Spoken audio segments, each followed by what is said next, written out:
Welcome back to another episode of Screen Stories. For this episode, we'll be discussing a game known far and wide for stealing hearts. And no, I don't just mean the hearts of my fellow players, but we'll get into that in just a minute. Of course, I'm talking about Persona 5. This is your host, Clare Rivetti. And I'm your other host, Hakym. Speaking of stealing hearts, everyone!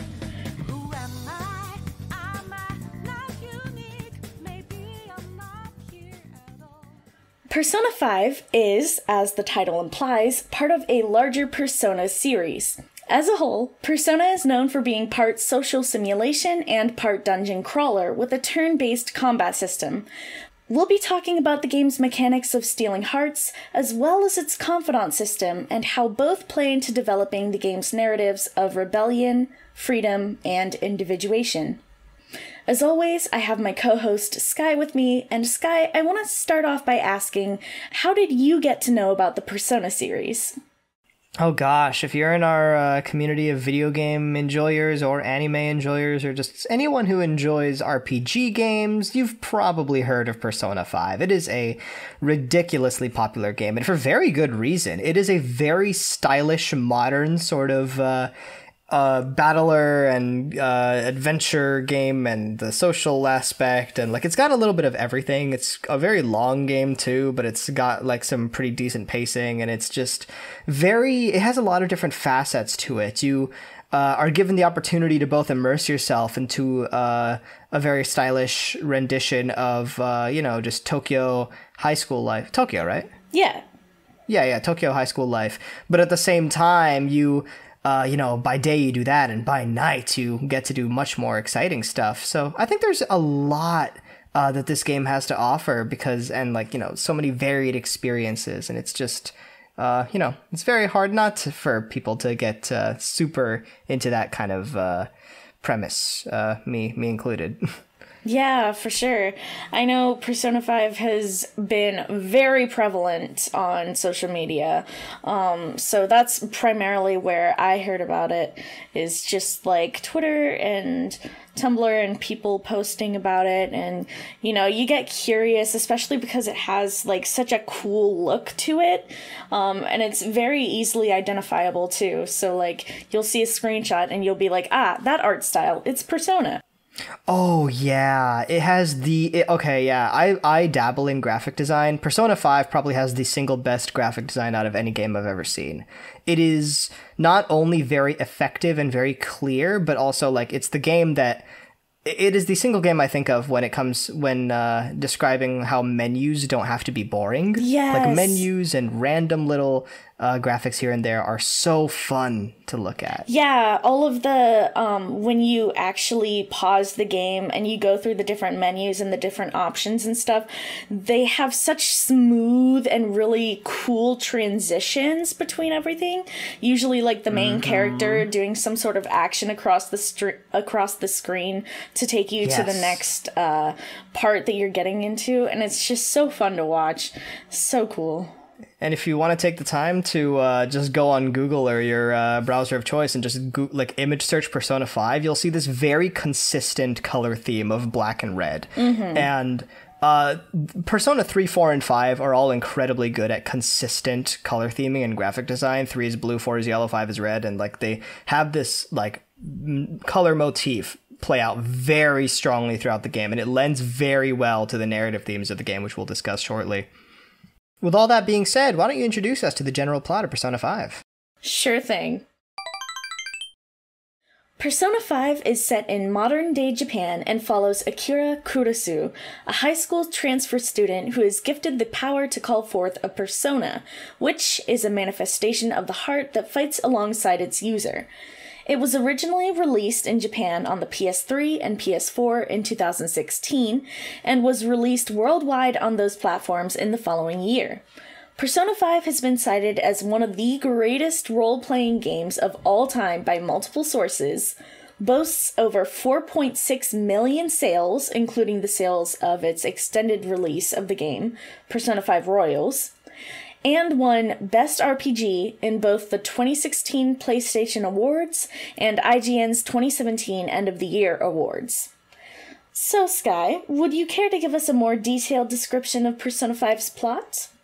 I can try my best. Persona 5, the word we used earlier is it's very stylish, but I think a better word is it's a very fantastical story that is based in reality. So we have a bunch of high school students, our protagonist, and, a bunch of other friends that we make along the way who go to this high school.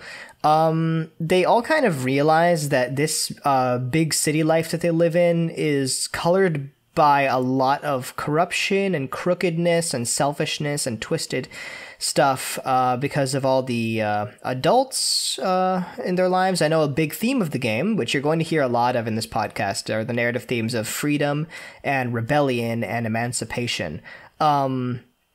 So it's the idea that these students can't live with this system, but they also can't live without it because they're a part of this system.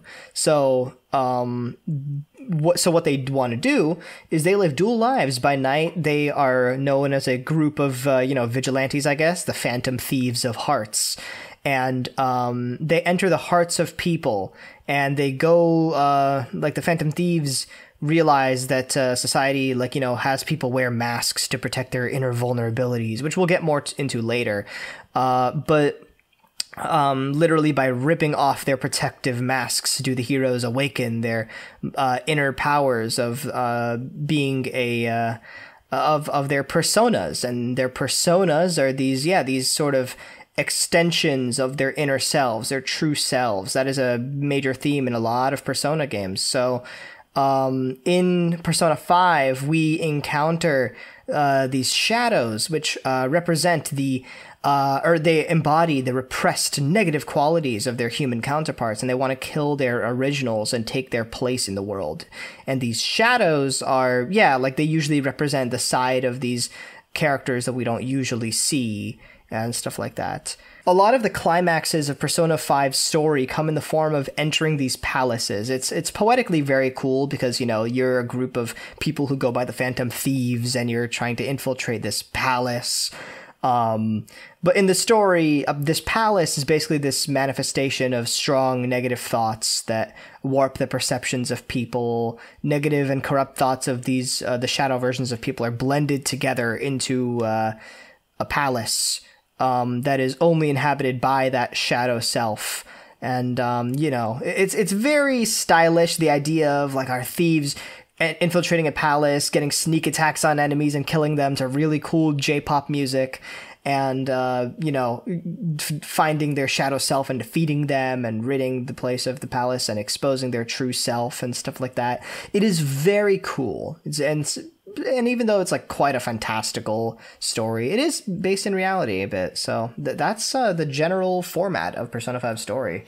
And just for clarification, these palaces are, like you said, they're the manifestation of these people's perceptions of the world and of their negative desires and stuff like that. So think of it as sort of like a parallel world. So the Persona users, they have a method of entering these parallel worlds, which are called palaces, and they don't have to necessarily be an actual palace, but the appearance of everything changes to fit what the subject views this place as. So the first person's palace that they enter does actually have this perception that he is a king of the school. And so the appearance of the school in the palace does actually change to be a palace, a castle. I think we can spoil just the first one at least, because I think it's a cool dichotomy between who he is in the real life and who he is in the shadow world. Yeah. So Kamoshida, right? Yes, that's his name. So Kamoshida, he is the gym teacher at the students' school, and he actually views himself as very much in charge. He was a big deal back in the day, and because of that, he can get away with doing a lot of stuff, and the school turns a blind eye. So actually what he's been doing is physically abusing students, especially during the practices and stuff for the volleyball team. Yeah, he broke one of our main characters' legs in a apparent case of self-defense, which resulted in the disbanding of the team. So he is quite a tyrant. Yeah, and then he also implicitly, also kind of explicitly, sexually abuses, or at least harasses one student in particular. Yeah, one of the female leads of the game. Yeah, and her friend especially. So he is very much not a great guy, and this is one of those people who they are not going to change on their own. There's pretty much nothing that anyone can do to change them because they're so set in their ways and stuff. And isn't it so frustrating to find those kinds of people around in the world? But wait, because these characters, the Phantom Thieves of Heart, find this extraordinary power to go inside the palaces and actually change their perceptions, and in doing so pretty much actually steal their hearts because they change how they feel about things, and they basically make them recognize that what they're doing is wrong. Finally, they have this way to sort of right some of the wrongs that normally you just wouldn't be able to do anything about. Like, normally you couldn't change these people no matter what you did. But suddenly they have a way to do it. They become burdened by their crimes and burdened by what they've done, yeah? Yeah. You mean when their hearts get stolen? Yes. Yes, that is correct. So now suddenly they have, the Phantom Thieves of Hearts have a way to right the wrongs and to do away with the injustices that they've encountered in the world that normally just slide by because there's nothing you can do. And that's one of the things that I love about Persona 5, because there's so often where bad things happen and you just feel powerless and stuff. And one of the things you can do in this game is take those moments where you feel powerless and literally do something about it and change the hearts of people who would normally never think twice about what they're doing. So that is a satisfying part of the game for me. Absolutely. So with all that in mind, we already know a lot of the narrative themes are emancipation and liberation, but taking into account this this part of the game that you told us, I want to ask more specifically, how are these themes of breaking free expressed through the story and protagonists in the game? Well, there's the example we were just talking about, which is where you break free of the sort of tough situations that people are placed in when they are subject to someone who has power over them, and there's pretty much nothing they can do about it. And through changing these people's hearts, you kind of help liberate them of all of the stuff that they're going through under these the power of the people who create the palaces, basically. But I also wanted to say, there's definitely a few other aspects where it's expressed through the story and through the protagonist. So the protagonist himself, which we call Joker because in the palaces they all have these code names to not give themselves away. Thieves. Yeah, when they're the Phantom Thieves. And his is Joker. And so Joker actually, he came from another district to this new school because he actually was sort of a delinquent, but not on his own fault. He was kind of wrongly arrested because of this politician who was harassing a woman. Joker witnessed what was happening, and he tried to step in and to help the woman. And instead, the politician who, he didn't know he was a politician at the time. It was just some guy. But the politician targeted him and had him arrested because in protecting the woman, he pushed the guy away from her. And so he had him arrested for assault, and he was then branded like a delinquent, and it went on his record and stuff, and he has to now serve what's it called? He has to be on probation for a while in the city. So that's Joker's situation. And when he is given this power, he awakes in what is called the Velvet Room. And the Velvet Room kind of changes to fit the perceptions of the main character. And because of the situation that Joker is in, the Velvet Room actually takes the form of a prison. So truly how he feels in his life is that he is a prisoner in everything that he does, not just like at school or anything, but he literally had to move to this new place and just feels bound by all of this stuff that's happened. So the liberation, of course, comes toward the end of the game, and I don't want to spoil too much, but there is definitely a whole section of freeing oneself from the jail, I guess, that they've been locked in. Figuratively, but also, like, even just from the premise alone, without reaching the conclusion, the game already establishes quite well that Persona 5 deals with the idea of personal freedom with regards to society, and how society is both helps and hinders personal freedom. Right. So, and even disregarding the premise, a lot of the villains are just, these sort of one-note, like Kamoshida, the gym teacher, King character, for instance. It's like this sort of villain of the week type thing I saw someone describe, where villains in this game will often, just express who they are through their whatever form of power that they've achieved and use it for the worst possible ways. Like, their means are just awful. And I think this game truly lends well to the idea of, in a very crowded world, and this is a theme I am a big fan of, in a crowded world, how can you express your individuality? So I think, if I may, persona, like what does that word mean, right? I think it's like, oh, persona this, persona that, but what does actually persona mean? Well, I think we can talk more about this in later on, but persona is a term that Carl Jung, who was one of the early psychiatrists or psychologists, psychiatrist, he founded analytical psychology. Carl Jung said that the persona was the social face that we present to the world. It's a mask that does two things. It makes a definite impression onto others, but also conceals your true nature. So Persona 5's setting of being in this very crowded, busy city where it's all about impressions and all about social hierarchy and stuff like that, and where you fit into this world. It's a wonderful setting for the narrative theme of, the label of being a delinquent, the label of being popular, the label of all of this, because labels define you in this world.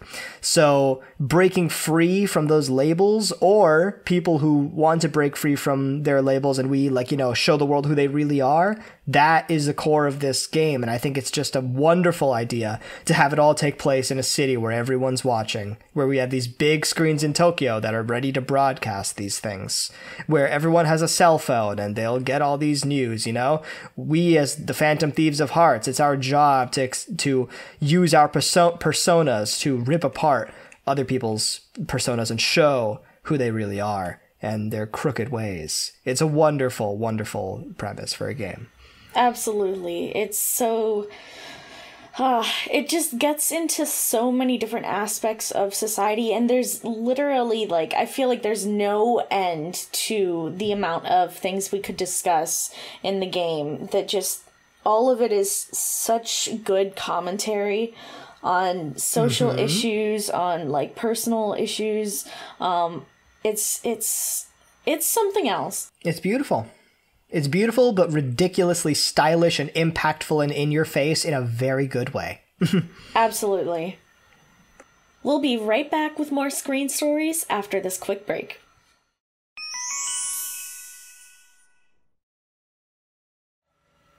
Speaking of stealing hearts, everyone, I can't believe you didn't. That's what that meant. You didn't even. I thought you were gonna see that when we were writing it and be like, okay, take that out. But it lasted until now. I saw that the line was in there. I didn't get it until you saying it out loud. I'm glad. Oh man. All right. Yeah, so that being said, how about we move on to the meat and potatoes of this thing? I don't know why. Oh, yeah. I don't Meat know and why. potatoes, baby. I'm so bad at this. I can't do a good transition to save my goddamn life. Well, hey, I mean, that had you got some imagery in there. Meat and potatoes. I got you. Would you like me to talk about the general plot? No, because I have something to say before that. Okay. Well, you're allowed to. Now that we've discussed the themes of standing up to the unfairness in the world, let's talk more about the everyday life of Persona 5. One of the components of your daily life as Joker is the confidant mechanic, which is a system of getting closer to your fellow Phantom Thieves and other characters in order to level up your relationship with them. So Sky, how does the confidant system play into the themes previously discussed? So the idea of confidants is the idea that you can build relationships with a bunch of people around the city, but they also kind of provide these benefits outside of just kind of talking to them and getting to know them better. You also like get to level up, I guess, basically you get to upgrade personas, basically, right? But a lot of the benefits of this is that Persona 5's storytelling really recommends that you forge these relationships because it becomes one of the most important aspects of these Persona games. Getting to know others is the key to strengthening your personas, which, you know, that's like what happens gameplay-wise, but that's also kind of if you apply the idea of like, you know, what your psychological persona is, right? Getting to know others kind of like gives you an idea of just how everyone fits into this world. There's this concept that Carl Jung talks about called individuation, which is basically the idea like how is one thing distinguished from other things, right? So it's the process where like yourself develops out of your unconscious. It's this process where like, you know, your elements of your personality and the components of your psyche and your experiences all become integrated into this whole person and like who you are. What are the core parts of who you are that kind of, you know, make you independent from the system that you are a part of. That is one of my favorite narrative themes, period. Like it's something that, you know, even Pixar movies like WALL-E like to talk about. Like everyone on the ship is in this one system, but then WALL-E kind of wakes people up from the system and they start to realize who they are on their own. A lot of stories handle this pretty well. So in Persona 5, it's this idea that you know who everyone is on a surface level because, like, you know, when you're watching a TV show, like every other student has, like, you know, they're all a trope. But, like, it's rewarding to understand that, like, the people around you have these, like, really, like, you know, they have their own inner demons. And, you know, I mean, every game does. Every game's like, oh, you have side quests and you get to know people better. So why is Persona 5 any different? It's the idea that you can, that every one of these sort of confidants kind of give you more insight into the ramifications of social harm and social illnesses and social repercussions as a result of, you know, the unfortunate circumstances under which you were born or raised or stuff like that. And these confidants really bring them alive because it kind of indoctrinates these. You get to see how these people are all indoctrinated into this system of, like, you know, being harmed by, like, social illnesses. That's a best way I can put it. I know one character from a previous Persona game, if you choose to speak with him, you'll realize that this, like, you know, disease is surely killing him, which kind of, you start to talk about the inevitability of it all and stuff like that. That's from Persona 3, which major theme is death. So in Persona 5, do you think there's any instance in particular you can think of that, you know, kind of gets these, that brings the narrative themes of the game to the forefront? So I think all of the Phantom Thieves and a good amount of the other confidants fit into this pretty well. I think one of my favorites would be Yusuke because he's this art student who was living under the second person whose palace you go into, and it turns out that this big renowned artist is actually plagiarizing the work of his students, and Yusuke is one of the students who he's been plagiarizing off of. And Yusuke, throughout his whole confidant and his social link, he goes through this whole question of what is art for him, what is beauty for him. He goes through a slump as an artist, and it's only through getting to work with him on his paintings and on his art that he finally comes to an answer with the protagonist, and he's able to step forward as an artist, which is what he wants to do in his life, which is what he's going to school for. And he frees himself of this mindset he had from when he was under his teacher, which he's been struggling with since. So he kind of had this very binding view of what the world was like and what beauty was like. And then once that was shattered, he didn't really know where to go. And then through his confidant, you kind of help guide him, and he rediscovers the meaning of art and he rediscovers the meaning of art and rediscovers the meaning of beauty.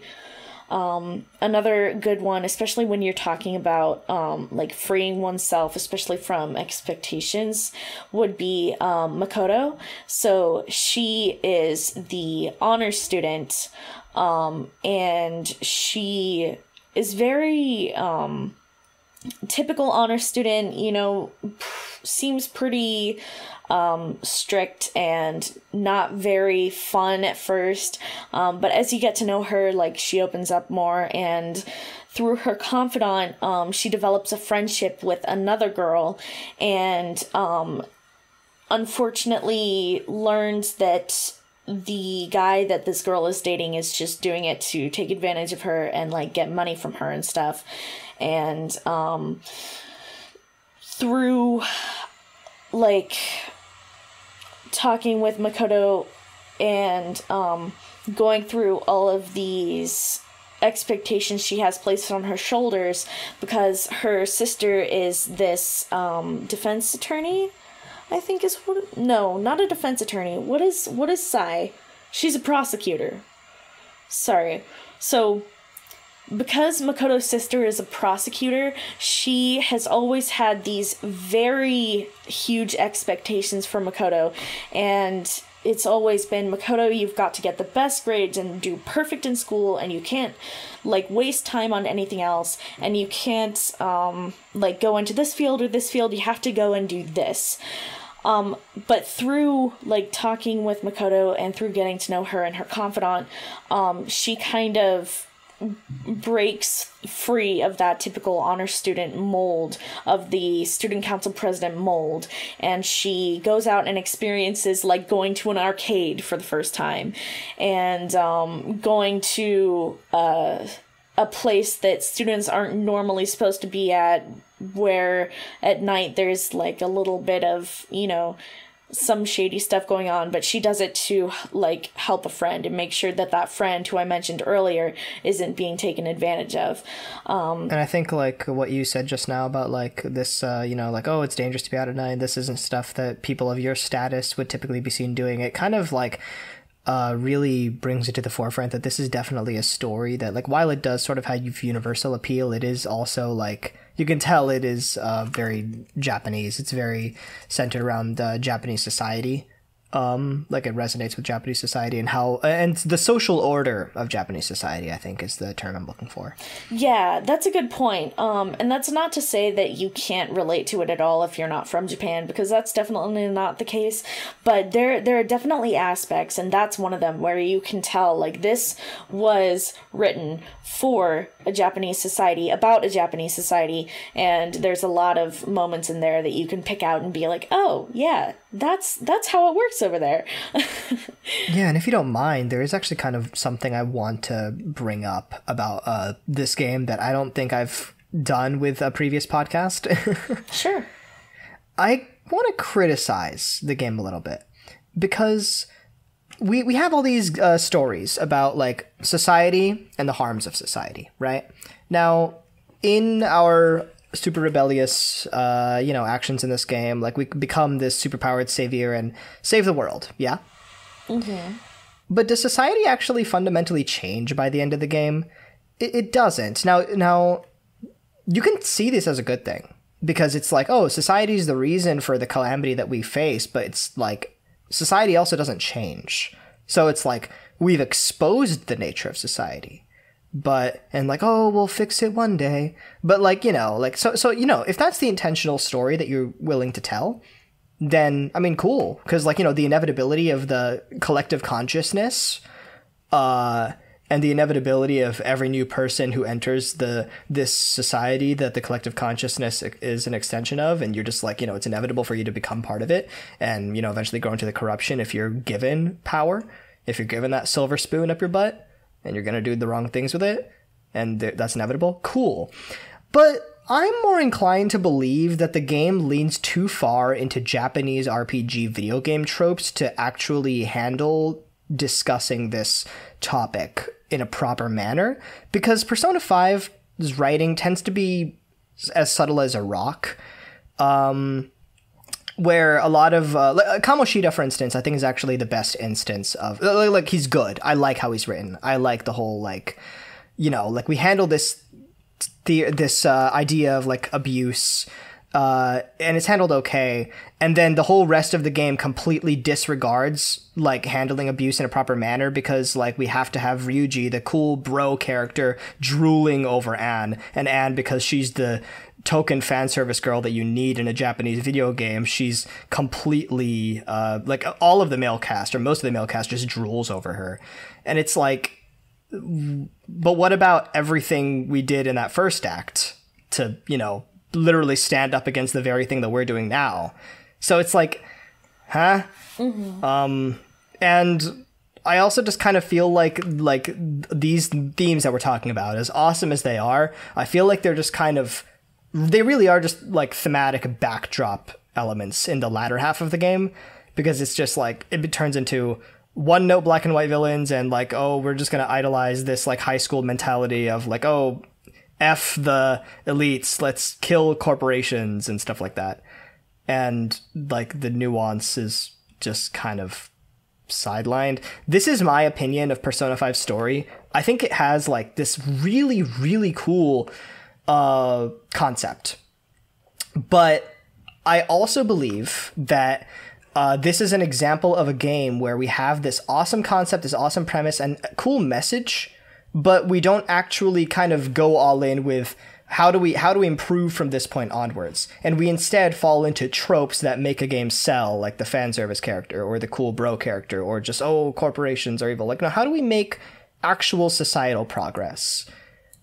How do we fundamentally change society? I don't think any of the impact is really there, and I don't think it's really helped by the complete lack of subtlety in the game and how these themes are expressed. That's just my personal view of Persona 5 story.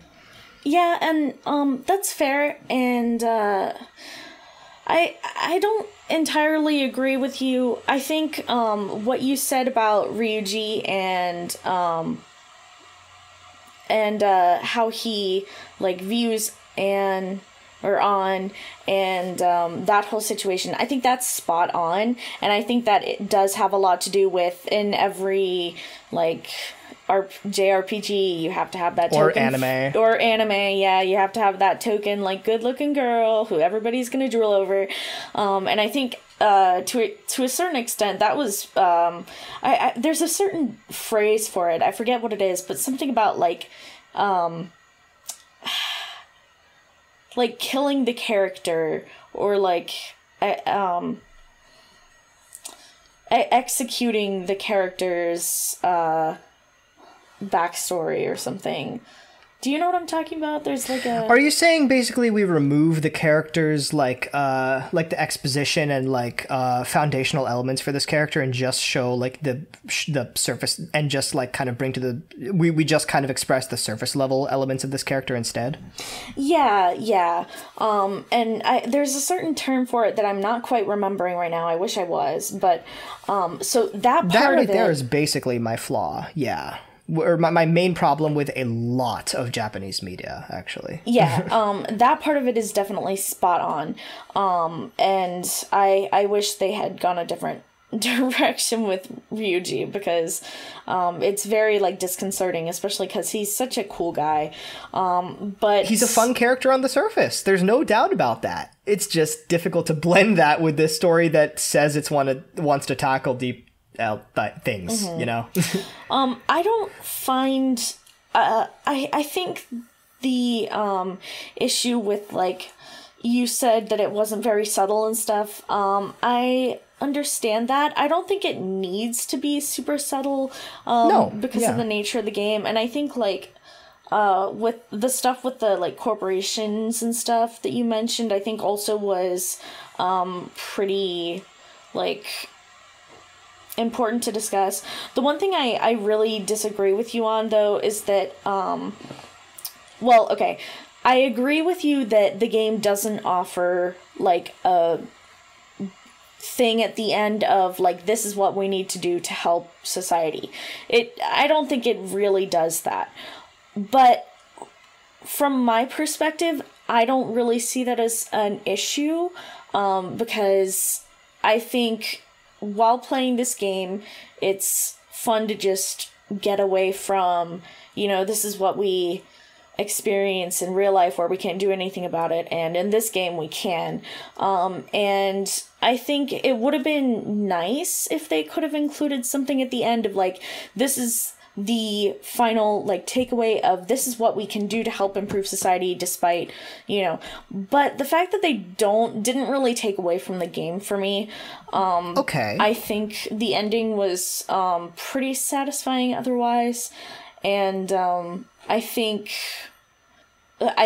while it is a game that definitely can be improved, especially with the Ryuji thing and some of the relationships, like with the male characters especially, I think at the end of the day, there's not too much that will detract from the overall experience of playing it. I think that's a very valid point. And I maybe I'll rephrase what I said.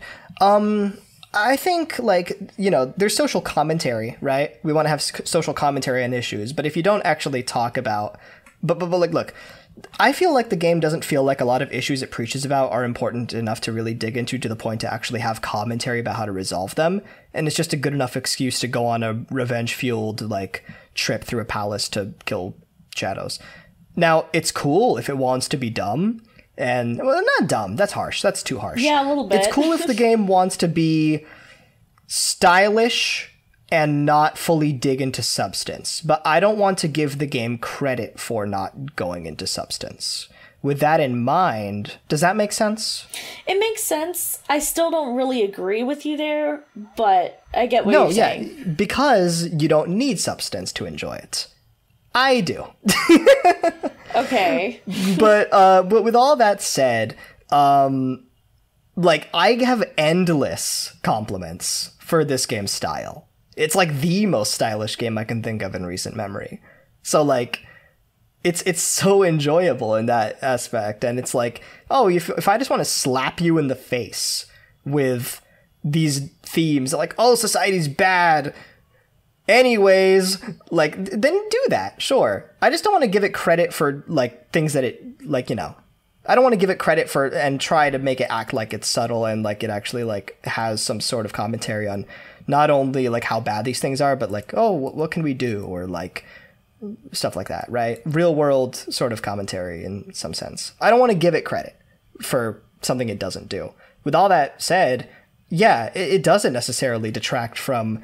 It doesn't detract from the themes it does talk about. It's just a missed opportunity. And I'm okay with it, because you can tell from the outset that Persona 5 is a game that really celebrates itself as a stylish fantasy of real life. And it's not like, you know, it's not a political thriller. It talks about politics, but it's not a political thriller at all. So, I mean, that's fine. That's totally fine. And I don't hate the game for it. I just think that this problem exists, but I don't dislike the game for that aspect. I think you can jump into the game with this incredible soundtrack and visuals and battle system and you know, just daily life and like, you know, yeah, absolutely. Okay, well, all that being said, I think it's time we close things off. Mm-hmm. So, we really hope that you guys enjoyed this podcast on Persona 5. If you'd like to try the game out for yourself, it's available on both the PS3 and PS4. I've been your host, researcher, and editor, Clare Rivetti, and I want to thank Sky here for joining me on this podcast. Yeah, and thank you for having me, Claire. And we hope that you'll tune in next time on Screen Stories. Where have you been? Been searching all along, confessing while alone and alone.